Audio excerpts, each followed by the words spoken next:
नमस्कार, आदाब दोस्तों, आपके साथ मैं हूं फराज। यहाँ हम आपको सिनेमा के सफ़र पर लेके जाते हैं।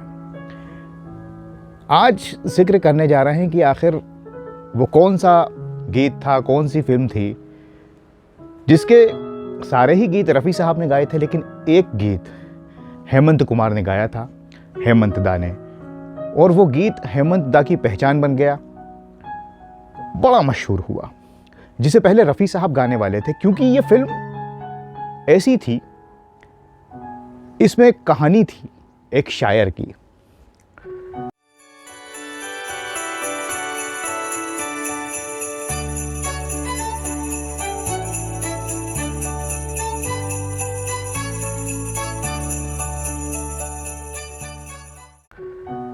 दोस्तों, रफ़ी साहब का एसोसिएशन बड़ा लंबा रहा एस जी बर्मन साहब के साथ, गुरुदत्त के साथ, और ऐसी ही एक फिल्म आई थी 1957 में, प्यासा। आपको गीत याद आ रहे होंगे प्यासा के, एक से बढ़कर एक नगमे थे उसके। और ये जो फिल्म थी, ये एक शायर की कहानी थी। और इस तरह की जो फिल्में होती हैं, शायर की कहानी हो या किसी गायक की कहानी हो, उसमें अमूमन म्यूज़िक डायरेक्टर एक ही आवाज़ इस्तेमाल करते हैं। जैसे कि कभी कभी फिल्म में अमिताभ बच्चन साहब के लिए मुकेश जी की आवाज़ को इस्तेमाल किया गया। उसी तरह फिल्म प्यासा में सारे ही गीत रफ़ी साहब ने गाए थे। यहाँ तक कि जॉनी वॉकर के लिए भी जो गीत था वो रफ़ी साहब की आवाज़ में था। खैर, जॉनी वॉकर तो उन्हीं की आवाज़ लेते थे, इसलिए वो ऐसा था।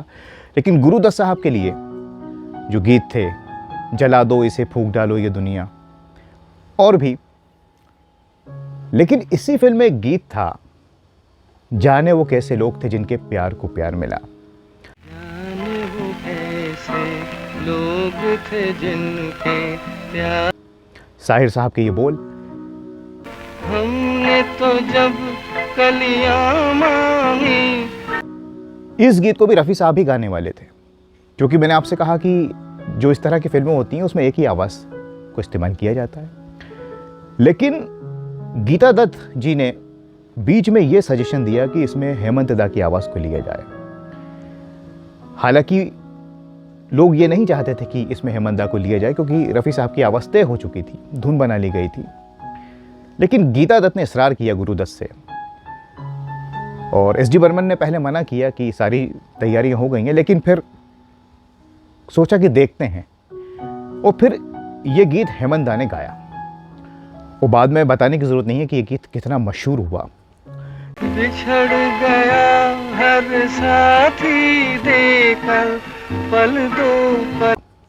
लेकिन बहुत से लोग आज भी ये मानते हैं कि इस गीत को अगर रफ़ी साहब ने गाया होता, क्योंकि उनको देखकर ये गीत बनाया गया था और कहानी उस हिसाब से थी, तो शायद ये कुछ और अलग होता।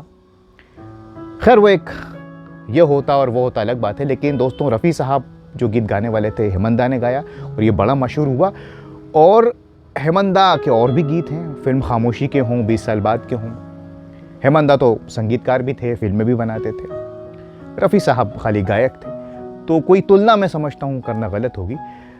तो इस तरह से ये गीत हमें हेमंत दा की आवाज़ में मिला, और मैं ये समझता हूँ कि जो होता है वो अच्छे के लिए होता है। ये कहानी थी इस गीत की। आज बस इतना ही। आप अपना बहुत ख्याल रखें। अगले कार्यक्रम में फिर मुलाकात होगी। तब तक के लिए अपने दोस्त फराज को दीजिए इजाज़त। नमस्कार, खुदा हाफिज़।